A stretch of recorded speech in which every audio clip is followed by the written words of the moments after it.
This story is titled, My Golden Brother Hired a Private Investigator to Expose Me as a Failure, but instead, he uncovered that I had already won. Growing up in a small town meant that everyone knew your name, your family, and every little success or failure that followed you around like a shadow.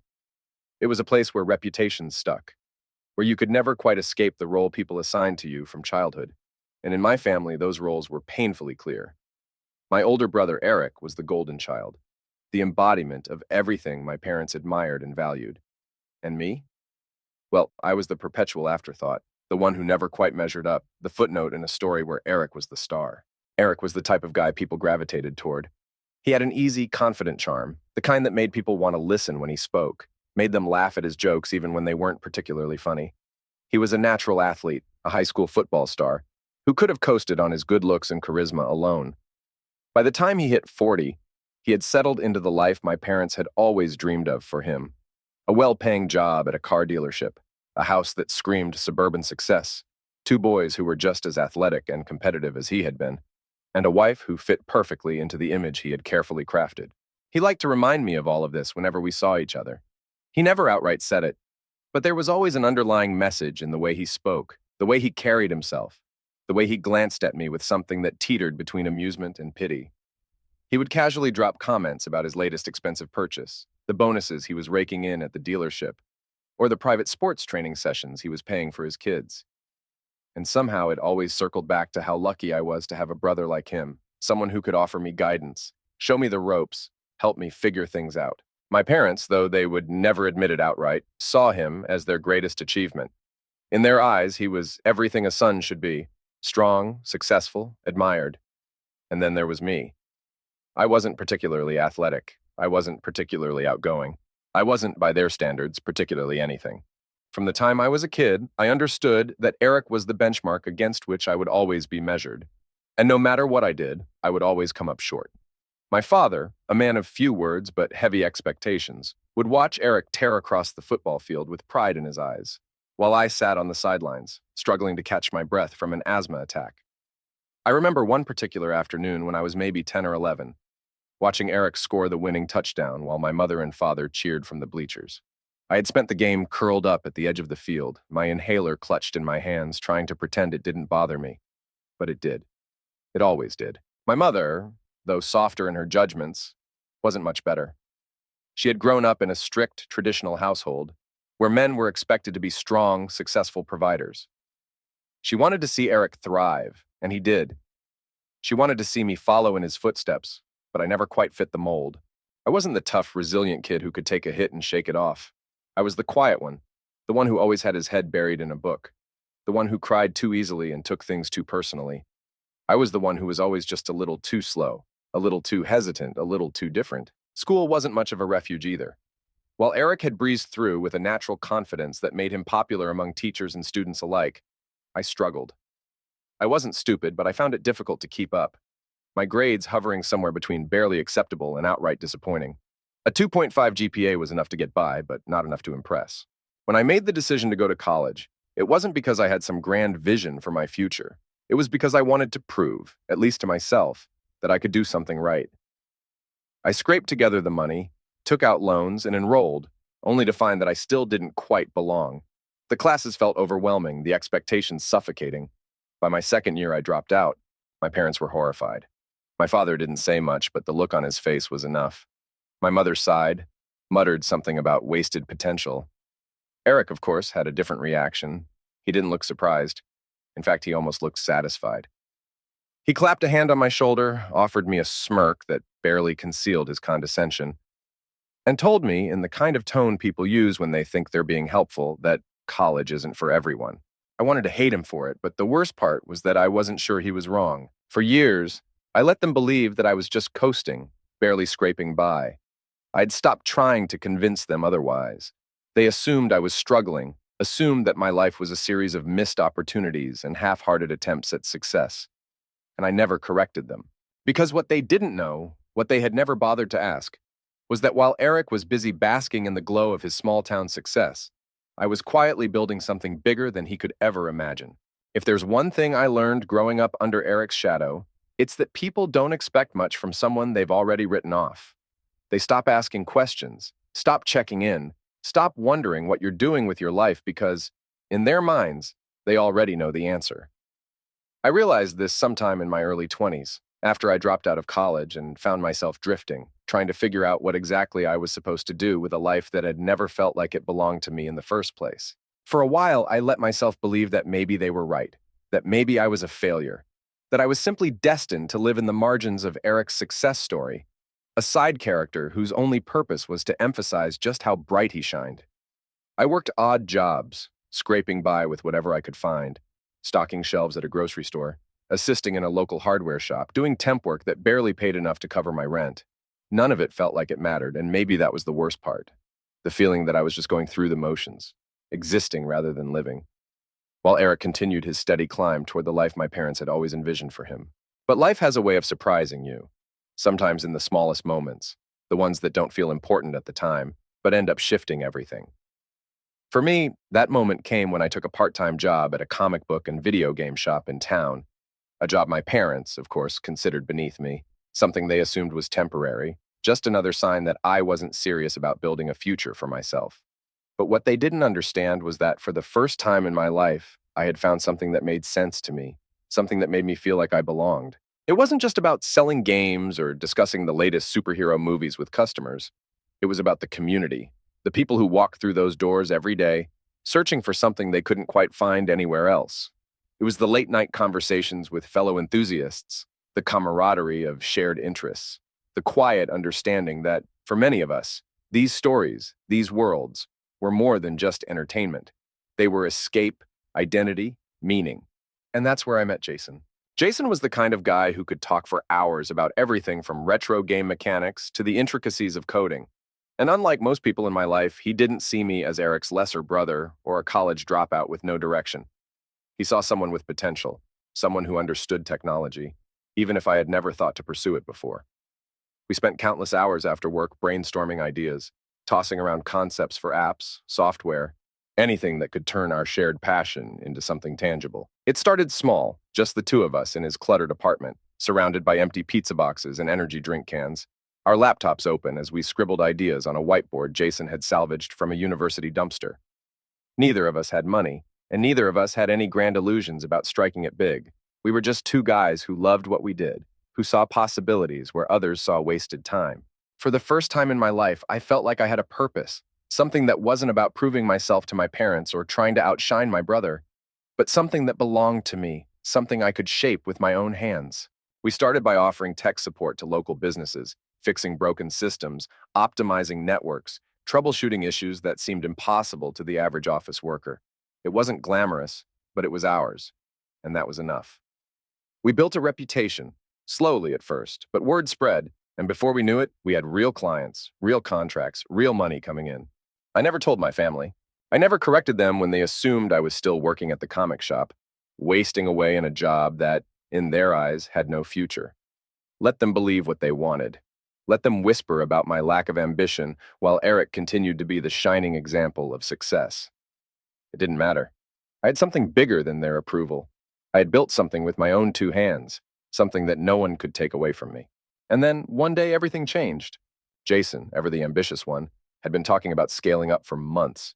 He wanted to take the next step, expand beyond local businesses, push into something larger, something that would put us on the map. I was hesitant, not because I didn't believe in what we had built, but because for the first time in my life, I was comfortable. I had spent so many years feeling like I was struggling to catch up, and now that I'd finally found my footing, the thought of risking it all felt terrifying. But Jason wasn't one to back down, and in the end, his persistence won out. He made connections, reached out to investors, and before I knew it, we were sitting across from a boardroom full of people in suits, pitching our company like we actually belonged there, and somehow they believed in us. The deal happened fast, too fast. One moment, we were just two guys fixing computers out of a tiny office, and the next, we were signing contracts that would change everything.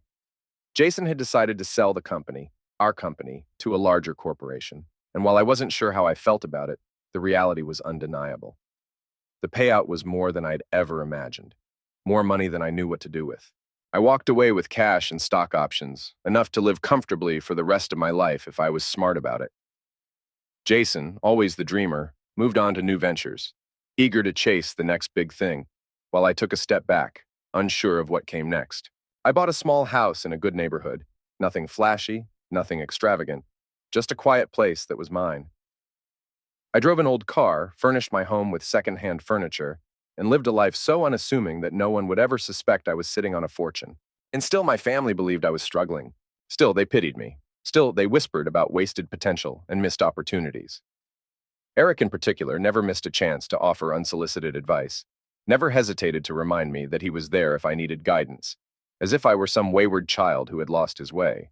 I let him. I let all of them believe whatever they wanted because, in the end, their opinions didn't matter. I had spent my entire life feeling like I was running a race I was never meant to win, trying to prove something to people who would never truly see me. And now, for the first time, I didn't care. I didn't need their validation. I had built something real, and one day they would find out just how wrong they had been about me. The thing about success, true, undeniable success, is that it doesn't always come with fanfare. There's no dramatic moment where the world suddenly realizes you've made it, no triumphant music playing as people rush to acknowledge your achievements. More often than not, success creeps up quietly, settling into your life without announcement, existing in the subtle ways that only you can fully appreciate. And that was exactly how it happened for me. There was no grand reveal, no moment of vindication where I stood before my family and declared my triumph. Instead, I simply found myself in a position I had never expected, one where I no longer had to worry about money, where every decision wasn't dictated by survival but by choice, where I could wake up in the morning and know that, regardless of what anyone else thought, I had already won. After selling the company, I had more money than I knew what to do with, a reality so absurd to me that it took months before I could fully process it. For years, I had lived paycheck to paycheck, carefully budgeting every dollar, accustomed to the stress that came with financial insecurity. Now, all of that was gone, replaced by a sense of stability that was so foreign, so unfamiliar, that it almost felt like I had stepped into someone else's life. But the funny thing was, despite my newfound wealth, I had no desire to change much about the way I lived. I wasn't interested in extravagant displays of success, wasn't drawn to the kind of luxury that Eric had always flaunted. There was no mansion, no sports car, no designer wardrobe. Instead, I bought myself a modest but comfortable two-bedroom house in a quiet neighborhood, the kind of place that didn't attract attention, the kind of home that blended in rather than stood out. Every piece of furniture was secondhand, every item carefully chosen not for status, but for function. My car, a 15-year-old Saturn that had seen better days, remained parked in my driveway, a relic of my past that I had no real reason to replace. I found comfort in my simplicity, in the quiet certainty that I no longer had to prove anything to anyone. I still worked, not out of necessity, but because I enjoyed it, because I had spent years building something and wasn't quite ready to let go of that sense of purpose. I took on consulting roles, small projects that kept my mind engaged, investments that allowed me to stay involved in the industry without fully immersing myself in the chaos of a corporate environment. And yet, to my family, to Eric, I was still the failure. It was almost amusing the way they looked at me with a mix of pity and disappointment, the way they spoke about me as if I had somehow lost my way. In their eyes, I was still the struggling younger brother, still the one who had never quite found his footing, still the one in need of guidance. It never occurred to them that perhaps I had chosen to keep my success private, that perhaps I found more value in living on my own terms than in proving them wrong.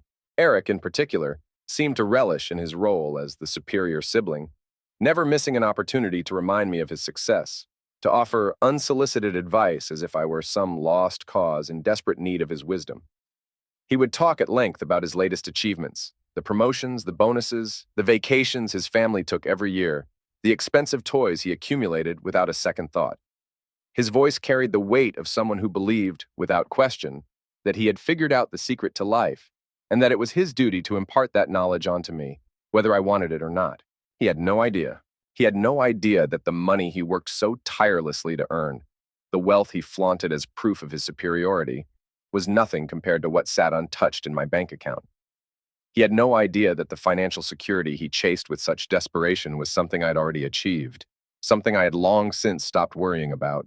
And the truth was, I liked it that way. There was a certain satisfaction in knowing that I didn't need their approval, that I didn't need to prove anything, that I could sit across from my brother as he bragged about his success and know, with absolute certainty, that I had outgrown the competition he had spent his life engaging in. But of course, life has a way of disrupting even the most carefully maintained illusions. Because while I was content to let them believe whatever they wanted, while I had no interest in changing their perception of me, Eric was not content to leave well enough alone. And that was when he made his mistake. He had always been the kind of person who thrived on comparison, who needed to see himself as the best in order to feel secure in his own accomplishments. And somewhere along the way, it must have started to bother him. The idea that I wasn't as miserable as he had always assumed, that maybe, just maybe, I wasn't struggling as much as he wanted to believe. So he decided to find out for himself. In his mind, I imagine, he thought he was being clever. He had the resources, the connections, the ability to dig into my life in a way that would confirm whatever suspicions had started to take root. He wanted proof, something tangible that would reinforce his long-held belief that I was failing, that I needed his help, that he was, and always had been, the superior one. So he did what any man with too much money and too much ego would do. He hired a private investigator. I didn't know at first, of course. It wasn't as though he had the decency to tell me outright.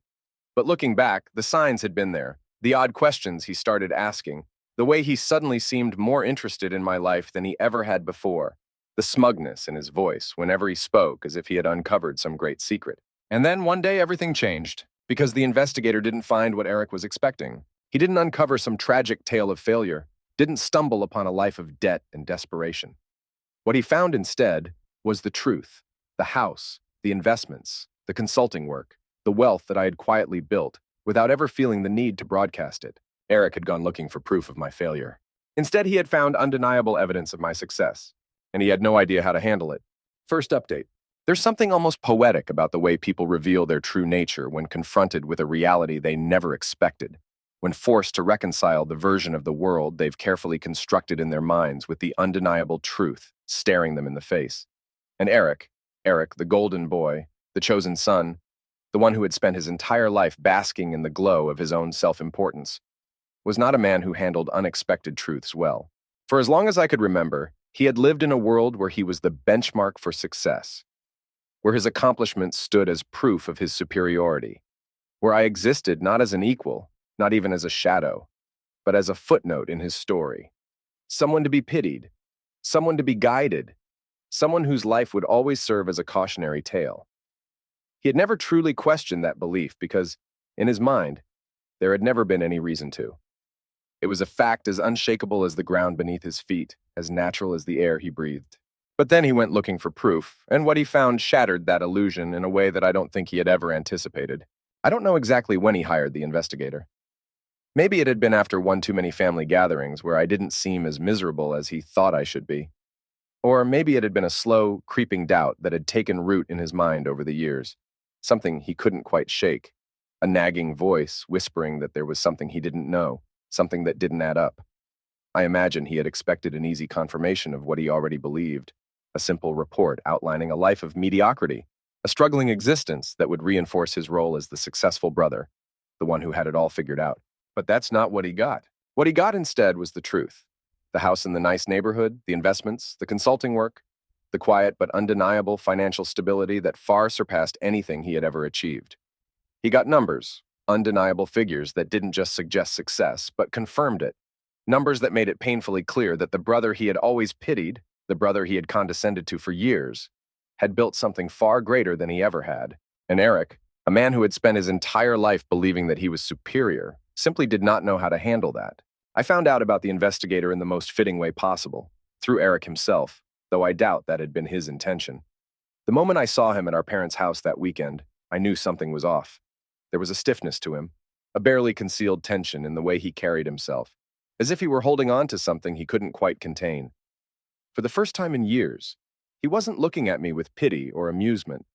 He was looking at me like a man who had stumbled into unfamiliar territory, like someone who had just realized the rules of the game he thought he was winning had changed without his permission.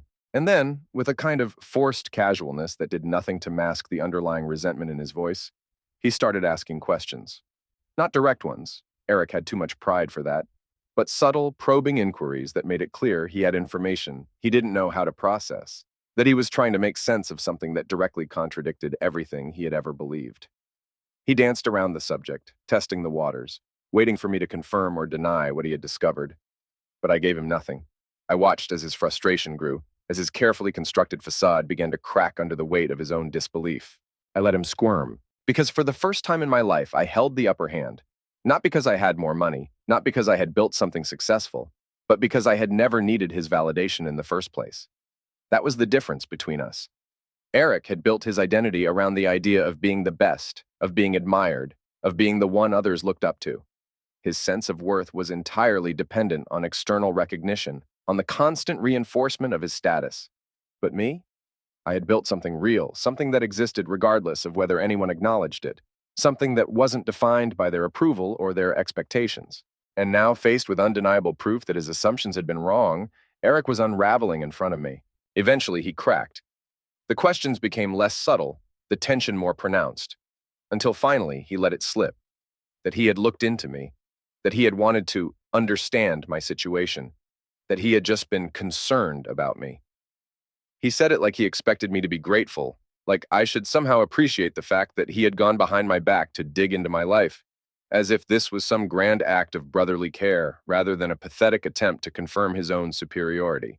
And I laughed, I couldn't help it, because in that moment, I saw Eric for exactly what he was. Not the confident, successful man he had always pretended to be, but someone so deeply insecure, so desperate for validation, that he had gone to absurd lengths just to reassure himself that he was still on top.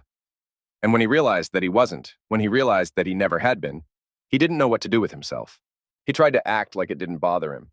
He scoffed, shrugged it off, said something dismissive about how money wasn't everything, how success wasn't just about numbers, how I should have been upfront about my situation instead of hiding it. But the cracks were already there, and no amount of forced indifference could disguise them. I didn't argue. I didn't explain myself. I didn't give him the satisfaction of a reaction. I just let him sit with the knowledge that, for the first time in our lives, he had been wrong about me. And the best part? I knew it would eat him alive. Because Eric had spent his entire life needing to be the best, needing to be the one who had it all together, needing to believe that he was the successful brother while I was the one who had failed. And now, confronted with the truth, he had no choice but to sit with the reality that I had never needed his help, his advice, or his approval. I had built something without him, and he couldn't stand it. There's a certain weight that settles into the air when the foundation of someone's reality begins to crack, when the truths they have built their identity around are suddenly thrown into question, when the carefully curated image they have presented to the world no longer aligns with what the world now knows. And as I sat across from Eric in my parents' living room, watching the barely concealed tension in his jaw, the way his fingers tapped against his knee in a restless, agitated rhythm, I knew that weight had settled onto his shoulders, pressing down on him with a force he didn't know how to escape. For years, he had moved through life with an unshakable confidence, a certainty that he was the one who had done everything right, the one who had followed the path laid out for him with precision and purpose, the one who stood as proof of what success was supposed to look like. And for just as many years, I had been the contrast, the example of what happened when someone failed to meet those expectations, when someone strayed too far from the blueprint, when someone simply didn't fit the mold they were supposed to. He had played his part well, never missing an opportunity to reinforce the unspoken hierarchy between us, never hesitating to position himself as the guiding hand, the voice of experience, the better brother. But now he knew the truth, and he couldn't handle it. I could see it in the way he avoided my gaze, in the way he kept shifting in his seat as if he were physically uncomfortable sitting across from me, in the way his voice carried the slightest edge of something sharp, something bitter, something he was trying and failing to suppress. He wanted to pretend that none of this mattered, that the knowledge of my success didn't shift the dynamics between us in any meaningful way, that he still held the upper hand in whatever silent competition he had spent his life engaged in. But the cracks were there, and I could see them widening with every second that passed. The conversation had started off controlled. Forced pleasantries, empty words exchanged for the sake of appearances, both of us playing the part of brothers catching up when, in reality, we were circling each other like two opponents waiting for the right moment to strike. And then, inevitably, Eric could no longer hold back. The tension reached its breaking point, and he finally confronted me. Not directly, of course, because Eric had always been the type to disguise his insecurities as casual observations, to wrap his resentment in thinly veiled amusement, to deliver his barbs under the pretense of harmless banter. He made a point of remarking on how strange it was that I had never mentioned my financial situation, how surprising it was that I had managed to accumulate so much without ever letting my family in on what I was doing, how curious it was that I had chosen to keep so much of my life a secret. He spoke as though it was my dishonesty that was the issue, as though the real offense here was not his decision to hire someone to dig into my life, but rather my decision to live it without broadcasting my every success for him to see. And as I listened, as I watched the barely masked frustration simmer just beneath the surface of his words, I felt something I hadn't expected: amusement. Because for the first time, Eric was the one who felt small. For the first time, he was the one struggling to assert control over the narrative. For the first time, he had no idea how to position himself as the superior one in the conversation. And he hated it. I didn't respond immediately, letting the silence stretch just long enough to make him uncomfortable, long enough to watch the flicker of impatience cross his face, long enough to let the weight of his own words settle around him before I finally, casually, shrugged. Because the truth was, I didn't owe him an explanation. I didn't owe any of them an explanation. The fact that he had gone to such desperate lengths to uncover my life without simply asking me was enough proof that he had never truly been interested in knowing me. He had been interested in defining me. And now that he no longer could, he didn't know what to do with himself. But Eric had always been the type who needed to be right, who needed to have the last word, who needed to feel like he was still in control.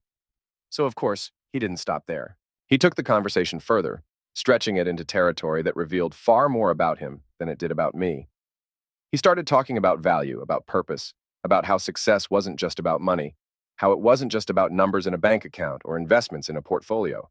He spoke as though he were trying to convince himself as much as me, as though if he just said the words enough times, they would become true. And that was when I realized he was jealous, not just of the money, not just of the success, but of the fact that I had built something real without needing anyone's approval.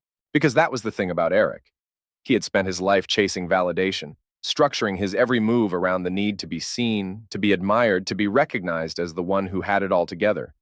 Every promotion, every purchase, every carefully curated display of success had been a performance designed to reinforce his status. And now, faced with the knowledge that I had quietly built something without seeking recognition, without begging for validation, without tying my worth to the opinions of others, he was unraveling. And so rather than argue, rather than defend myself, rather than give him the reaction he so desperately wanted, I simply let him sit with it. I let him wrestle with the realization that I had won a game I had never even been playing. And when I left that night, stepping out into the crisp evening air, feeling the tension of the confrontation melt away, I knew this would haunt him. Because Eric was the kind of man who needed to believe he was winning. And now, for the first time, he couldn't. Second update. There's a certain peace that comes with stepping away from something that no longer holds power over you. A quiet kind of victory that doesn't need to be spoken aloud, doesn't need to be flaunted or reinforced, because it simply is. And as I drove home that night, the distant hum of streetlights flickering past my window, the cool night air slipping through the crack in my car's window, I felt that peace settle into my chest in a way I had never quite experienced before. For so long, my life had been shaped by comparisons, by silent expectations, by the weight of a family that had always seen me as something less. I had spent years trying to prove, at first to them, then to myself, that I was capable, that I was worthy, that I had something of value to offer to the world. And now, for the first time, I realized I no longer needed to prove anything at all. Because the truth was, I had already won. Not in the way Eric had always measured success, not in the way my parents had envisioned when they placed their hopes on his shoulders instead of mine, but in the only way that ever really mattered, by creating a life that belonged entirely to me, one that wasn't shaped by their validation, one that wasn't defined by their approval or their disappointment. And that, I knew, was something Eric would never be able to understand. In the days that followed our confrontation, I waited for the fallout, the inevitable attempts to regain control of the narrative, the excuses, the justifications, the carefully constructed explanations that would allow him to reframe everything in a way that let him maintain his own sense of superiority. Because that was who he was, who he had always been, someone who needed to feel like he was winning, someone who could never quite accept the idea that anyone else, let alone me, had managed to carve out something better for themselves. And sure enough, the attempts came. First, through my mother, who called under the pretense of casual concern, but whose words were laced with something sharper, something probing, as if she were trying to extract some piece of information that would allow her to make sense of what she had learned. She spoke about Eric in the same reverent tone she always had, as if his struggles, because of course in her eyes he was now the one struggling, were somehow more valid, more deserving of attention, more important than anything I had ever gone through. She mentioned that he had been off lately, not quite himself, as if I was supposed to feel guilty for the fact that the truth had unsettled him. as if the mere fact of my success had somehow wronged him. There was an unspoken question buried beneath her words, a careful hesitation that suggested she was waiting for me to fix it, to offer some kind of reassurance, to shrink myself back into the version of me they had always been comfortable with, the one who needed their guidance, their pity, their approval.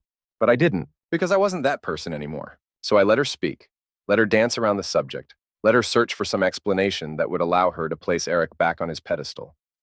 And when she finally grew quiet, when the weight of my silence stretched between us, I simply told her I was happy, in a way I never had before. Not in the forced, eager way I had once used to convince myself that it was true, but in a way that was steady, certain, undeniable. And whether she believed it or not no longer mattered to me. Then came my father. Though in typical fashion, his concern was less about emotions and more about logistics. He had never been one for sentimentality, never been the kind of man who expressed disappointment outright. But I could hear it in the way he hesitated before asking if I had really thought through my financial choices, if I was sure I was secure, if I had considered reinvesting my money into something more practical. It was his way of grasping at control, of reminding me, perhaps reminding himself, that I had never been the responsible one, that I had always been the risk-taker, the one who didn't think things through. But I had thought it through. I had spent years building something sustainable, something that provided stability without trapping me in the endless pursuit of more, something that allowed me to live comfortably while still holding on to the freedom that had made it all worth it in the first place. I had built something with intention, something with meaning, something that wasn't dictated by their definition of success, but by my own. And no amount of skepticism from him, no matter how carefully disguised as fatherly concern, could change that. As for Eric, he did what I had expected. He distanced himself, withdrew, retreated into the quiet denial of someone who couldn't bear to acknowledge that the foundation of his self-image had been shaken. He stopped reaching out, stopped offering his unsolicited advice, stopped treating me like some lost cause he had taken under his wing. And in doing so, he gave me exactly what I had always wanted, because for the first time in my life, I was no longer defined by him. For the first time, I was free. I think about that sometimes, about what it means to truly move on, to step away from the expectations that have shaped you for so long that they feel like part of your identity, to stop carrying the weight of a past that no longer serves you. And I realize now that it isn't about proving anyone wrong, isn't about forcing them to see you differently, isn't about demanding recognition for the things they failed to notice. It's about letting go of the need to be understood by people who were never willing to see you in the first place, letting go of the resentment, the frustration, the quiet, lingering ache of knowing you were never quite enough for them, letting go of the idea that their approval is something worth chasing, something worth sacrificing yourself for. Because in the end, the greatest victory isn't in making them see you. It's in realizing you never needed them to. And as I stood on my front porch that evening, the sky painted in shades of orange and deep indigo, the world settling into the quiet hum of dusk, I knew, beyond any doubt, beyond any lingering shadow of uncertainty, that I had won, not by being better than Eric, but by finally choosing myself.